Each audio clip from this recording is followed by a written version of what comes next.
Hello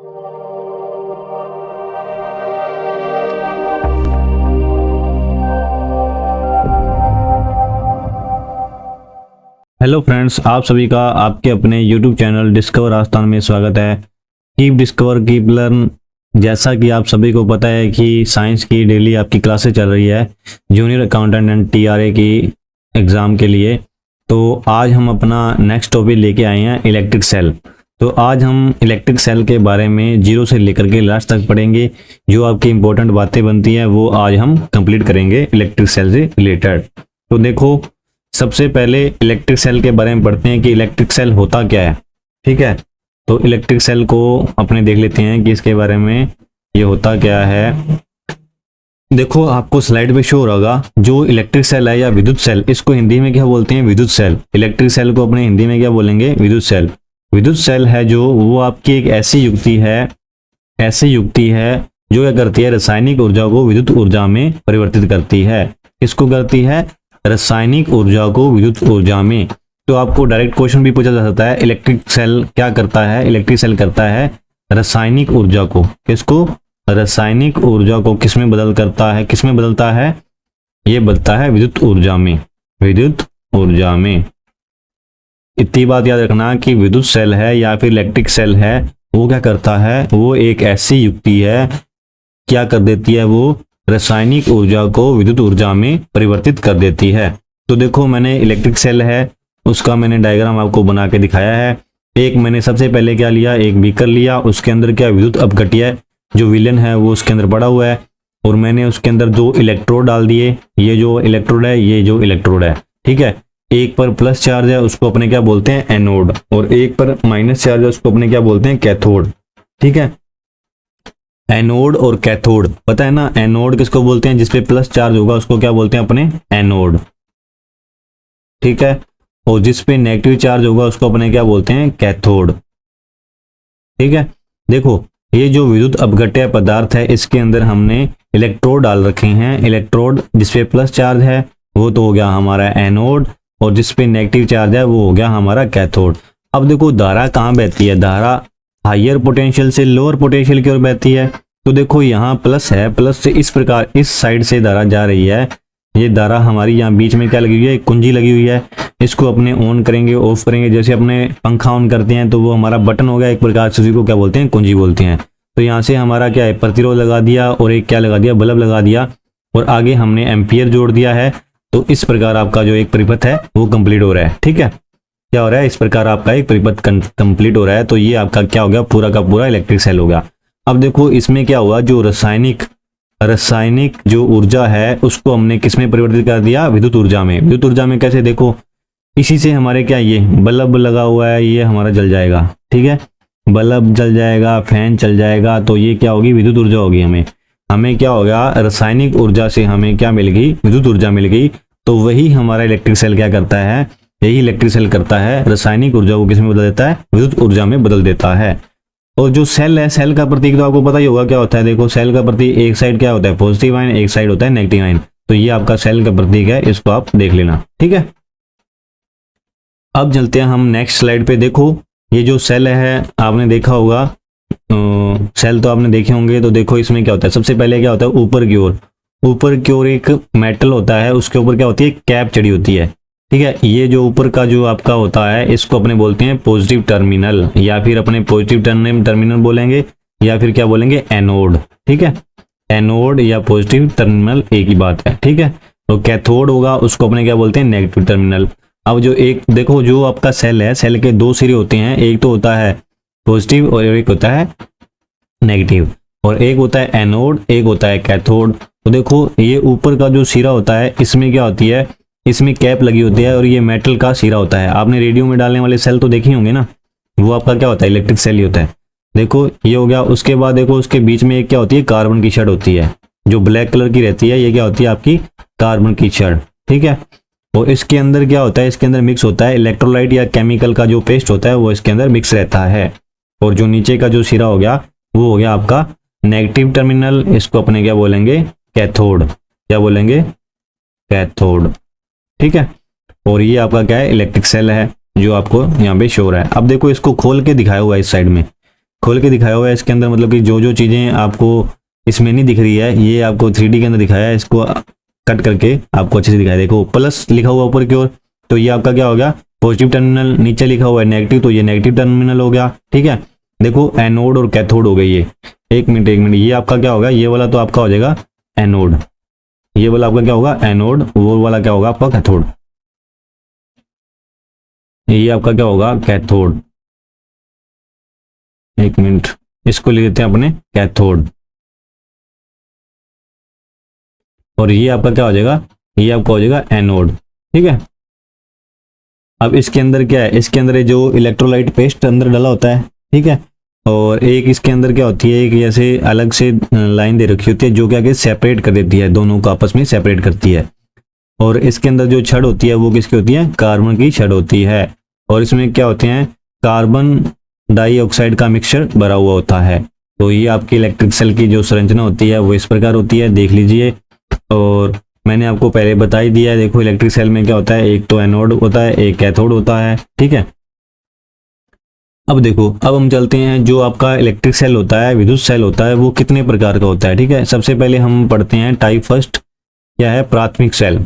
अब देखो प्राथमिक सेल में क्या होता है, इसी को हम प्राइमरी सेल भी बोलते हैं। इसमें होने वाली रासायनिक क्रिया क्या होती है, व्युत्क्रमणीय होती है। इसमें होती है जो कैसी होती है, व्युत्क्रमणीय। अव्युत्क्रमणीय मतलब क्या होगा, जैसे मान लो कि हमने क्या बनाया, हमने बनाई पानी से क्या बना दिया अपनों ने, बर्फ बना दी। पानी से क्या बना दिया, बर्फ बना दी। ठीक है, अब हम बर्फ से दोबारा क्या बना लेते हैं, पानी बना लेते हैं, है ना। बर्फ से दोबारा पानी बना लेते हैं, ये तो क्या होगी अपनी, ये तो हमारी क्या होगी रिवर्सिबल, ये हमारी होगी व्युत्क्रमणीय।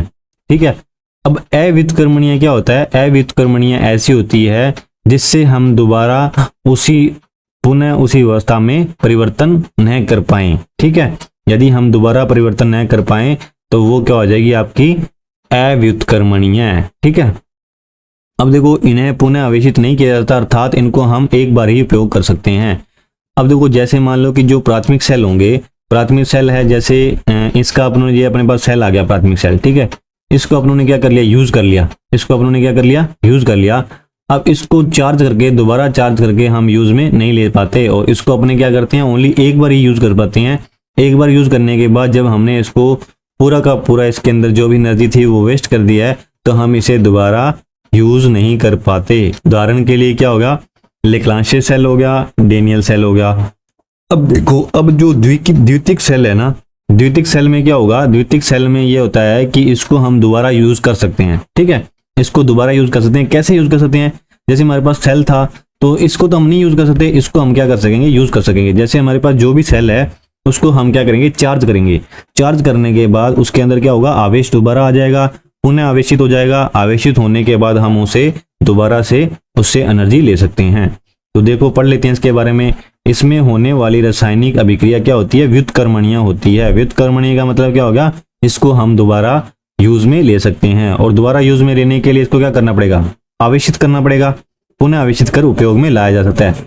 उदाहरण के लिए क्या हो गया, उदाहरण के लिए होगा आपका सीसा संचायक सेल। अब देखो उसके बाद देखो दो चीजें इसमें काम में आएंगी, एक तो विद्युत वाहक बल, और ये भी आपको पता होना चाहिए, तो हम पढ़ लेते हैं इनके बारे में। देखो विद्युत वाहक बल क्या होता है, विद्युत वाहक बल ईएमएफ यानी कि इलेक्ट्रोमोटिव फोर्स। अब देखो जो कोई भी विद्युत परिपथ है, किसी भी परिपथ में क्या है, एक आवेश को प्रवाहित करने के लिए सेल द्वारा आवेश पर किया गया कार्य है, अर्थात आवेश को दी गई ऊर्जा सेल का विद्युत वाहक कहलाता है। अब इसमें कहने की बात ये क्या है, कहने की बात है जैसे मान लो कि कोई विद्युत परिपथ है, ठीक है, कोई विद्युत परिपथ है, उसको उसमें क्या है कि सेल के द्वारा क्या हुआ है, उसके अंदर सेल के द्वारा इसमें क्या हो रहा है, एकांक आवेश को प्रवाहित करने में आवेश पर किए गए कार्य। अब देखो यहाँ से क्या हो रहा है, यहाँ से ये पॉजिटिव टर्न होगा, नेगेटिव टर्न, इसमें क्या हो गया, आवेश है जा रहा है, ठीक है।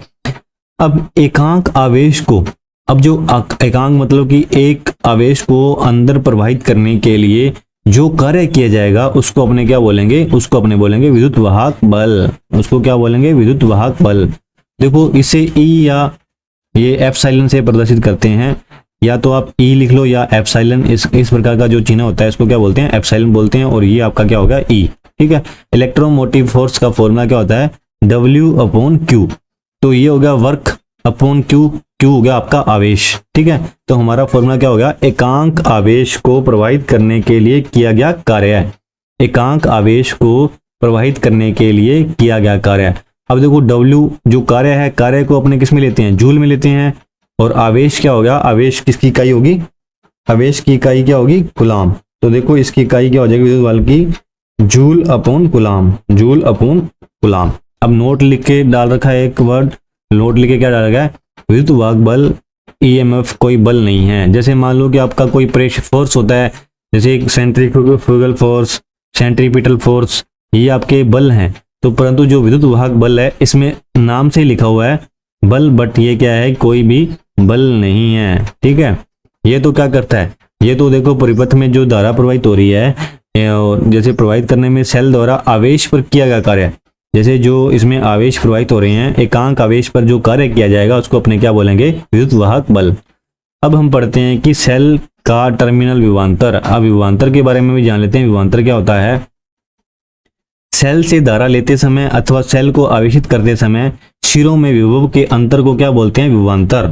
अब देखो सेल से या तो अपने क्या करेंगे, या तो उसको अपने करेंगे आवेशित करेंगे, आवेशित करेंगे, और या फिर उससे अपने क्या करेंगे, धारा लेंगे। जैसे मान लो कि हमारा सेल है, उससे हम, जैसे वो फुल चार्ज है तो उससे हम क्या ले रहे हैं, धारा ले रहे हैं। ठीक है, यदि हमारा सेल डिस्चार्ज हो गया तो उसको हम क्या करेंगे, आवेशित करेंगे, है ना।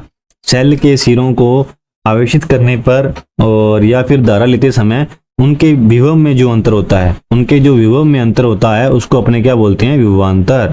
तो देखो नाम से पता लगा है, विभव में अंतर होगा उसको क्या बोलेंगे, विभवांतर। इसका आप संधि विच्छेद कर लो, विभव प्लस अंतर। सेल को एक तो अपने उसमें धारा देने में और उसके अलावा क्या उसमें धारा लेने में, दोनों में जो अंतर होगा उसको अपने क्या बोलते हैं, विभवांतर। और विभवांतर को अपने किससे प्रदर्शित करते हैं, V से प्रदर्शित करते हैं, और इसका मात्रक क्या होता है, इसका मात्रक होता है वोल्ट। ठीक है, विभवांतर का मात्रक क्या होता है, वोल्ट, और इसको किससे प्रदर्शित करते हैं, V से प्रदर्शित करते हैं। अब हम बात कर लेते हैं सेल के आंतरिक प्रतिरोध के बारे में। देखो सेल का आंतरिक प्रतिरोध, सेल के अंदर उपस्थित विद्युत अपघट्य पदार्थ द्वारा सेल के अंदर आवेश के प्रवाह में डाले गए विरोध या रुकावट को ही सेल का आंतरिक प्रतिरोध कहते हैं।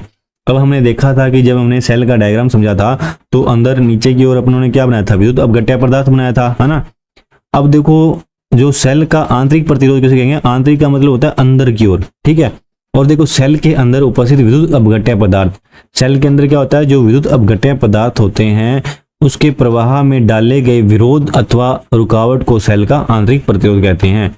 सेल के अंदर जो, जैसे मान लो कि वो एनर्जी दे रहा है तो उसके आवेश में, जैसे आवेश उसका प्रवाहित हो रहा है तो आवेश को प्रवाहित होने से रोकता है, जो रुकावट डालता है उसी को क्या बोलते हैं, अपने सेल का आंतरिक प्रतिरोध। और इसको अपने किससे प्रदर्शित करते हैं, R से प्रदर्शित करते हैं। सेल के आंतरिक प्रतिरोध को किससे प्रदर्शित करते हैं, R से, और इसका मात्रक क्या होता है, ओम। ओम उसको इस प्रकार शो करते हैं। ठीक है, अब देखो सेल के आंतरिक प्रतिरोध की निर्भरता, इसमें से भी आपका क्वेश्चन बनता है। आप में इसमें तो आपको क्या याद रखना है, एक फॉर्मूला याद रखना है। देखो जो R होता है वो किसके समानुपाती होता है, L के समानुपाती। ठीक है, R किसके समानुपाती है, L, लंबाई के समानुपाती। ठीक है, चलो इसको पहले पढ़ लेते हैं। सेल के दोनों प्लेटों के बीच की दूरी के अनुक्रमानुपाती होता है। ठीक है, सेल का जो आंतरिक प्रतिरोध होता है, आंतरिक प्रतिरोध होता है वो क्या होता है, दोनों के बीच की दूरी के अनुक्रमानुपाती। तो देखो R समानुपाती L, तो ये आपका पहला स्टेप है वो कंप्लीट हो गया। ठीक है, उसके बाद देखो सेल में स्थित प्लेटों के अपघट्य के अंदर डूबे हुए भागों के क्षेत्रफल के व्युत्क्रमानुपाती। व्युत्क्रमानुपाती मतलब क्या होता है, उसका उल्टा। तो ये आपका दूसरा स्टेप कंप्लीट हो गया। R के R व्युत्क्रमानुपाती 1/A, तो ये आपका दूसरा स्टेप कंप्लीट हो गया। अब देखो विद्युत अपघट्य की सांद्रता के अनुक्रमानुपाती। अब विद्युत अपघट्य की सांद्रता के अनुक्रमानुपाती होता है। उसके बाद देखो अपघट्य के ताप बढ़ाने पर आंतरिक प्रतिरोध क्या होगा, बढ़ेगा। अब देखो इसका ताप बढ़ाएंगे तो क्या होगा, प्रतिरोध क्या होगा, इंक्रीज होगा। यदि इसका अपने ताप बढ़ा रहे हैं तो इसका प्रतिरोध भी क्या होगा, इंक्रीज हो जाएगा। तो R समानुपाती L/A, हमारा फॉर्मूला क्या बना यहाँ से, R समानुपाती L/A, इक्वेशन 1 और इसको इक्वेशन 2 दे दी। इन दोनों को हमने इकट्ठा करके लिखा तो R तो इस साइड है तो R आ गया हमारा, L था तो L/A आ गया। अब ये जो अनुक्रमानुपाती का निशान हटाएंगे तो हमारा क्या लग जाएगा, रो।